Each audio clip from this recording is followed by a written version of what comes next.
Arthritis ಇದೆಯಾ, ಎಲ್ಲ ಸಂಧಿಗಳಲ್ಲಿ ನೋವು ಬರ್ತಕ್ಕಂಥದ್ದು, ಎಣ್ಣೆ ಹಚ್ಚಿದಾಗ ನೋವು ಜಾಸ್ತಿ ಆಗ್ತಿದೆ ಅಂತಂದರೆ ಆಯುರ್ವೇದದಲ್ಲಿ ಹೇಳಿರ್ತಕ್ಕಂಥ ಒಂದು ಸರಳವಾದ ಪಂಚಕರ್ಮ ಚಿಕಿತ್ಸೆ ಆದಂಥ ವಾಲುಕ ಸ್ವೇದದ ಬಗ್ಗೆ ಇವತ್ತು ತಿಳಿಸ್ಕೊಡ್ತೀವಿ. ಅದು ಹೇಗೆ ಪ್ರಿಪೇರ್ ಮಾಡೋದು ಅಂತ ನೋಡೋಣ. ವಾಲುಕ ಸ್ವೇದ ಅಂದರೆ ನಾವು ಮರಳನ್ನು ಬಳಸಿ ಶಾಖವನ್ನು ಕೊಡುವಂಥ ಚಿಕಿತ್ಸೆಗೆ ನಾವು ವಾಲುಕ ಸ್ವೇದ ಅಂತ ಹೇಳ್ತೀವಿ. ಮೊದಲು ನಾವು ಮರಳನ್ನು ನೀರಲ್ಲಿ ತೊಳೆದು ಒಣಗಿಸಿರಬೇಕು. ನಂತರ ಒಂದು ಕಬ್ಬಿಣದ ಬಾಣಲೆಯಲ್ಲಿ ಹಾಕಿ ಹುರಿದು ಸ್ವಲ್ಪ ಬಿಸಿ ಮಾಡಿಕೊಳ್ಬೇಕು. ಈ ಬಿಸಿಯಾದಂಥ ಮರಳನ್ನು ಒಂದು ಕಾಟನ್ ಬಟ್ಟೆಯಲ್ಲಿ ಹಾಕಿ ಪಿಂಡ ಥರ ಅಂದರೆ ಪೊಟ್ಟಲಿಯನ್ನು ಕಟ್ಟಬೇಕು.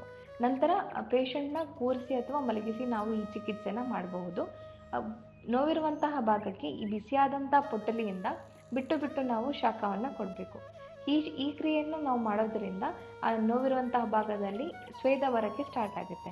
ಚೆನ್ನಾಗಿ ಸ್ವೇದ ಬಂದ ಅಂದರೆ ಸ್ವೆಟ್ ಬಂದ ನಂತರ ಈ ಚಿಕಿತ್ಸೆನ ನಾವು ನಿಲ್ಲಿಸಿ ಒಂದು ಕಾಟನ್ ಬಟ್ಟೆ ಆಗಿರ್ಬೋದು ಅಥವಾ ಹತ್ತಿಯಿಂದ ನಾವು ಬಂದಿರತಕ್ಕಂತಹ ಸ್ವೆಟ್ಟನ್ನು ಒರೆಸಿ ಪೇಷಂಟಿಗೆ ವಿಶ್ರಾಂತಿ ತಗೊಳ್ಳೋಕೆ ಹೇಳಬೇಕು. ಹಾಗೆ ಪಥ್ಯ ಆಹಾರವನ್ನು ನಾವು ಕಂಪಲ್ಸರಿ ಫಾಲೋ ಮಾಡಬೇಕು. ನಂತರ ಇದನ್ನು ಯಾವ ಸಮಯದಲ್ಲಿ ಮಾಡ್ಕೊಳ್ಬೇಕು ಅಂತಂದರೆ ಇದನ್ನು ನಾವು ಡೇ ಟೈಮ್ ಅಥವಾ ನೈಟ್ ಟೈಮಲ್ಲಿ ಮಾಡ್ಕೋಬೋದು.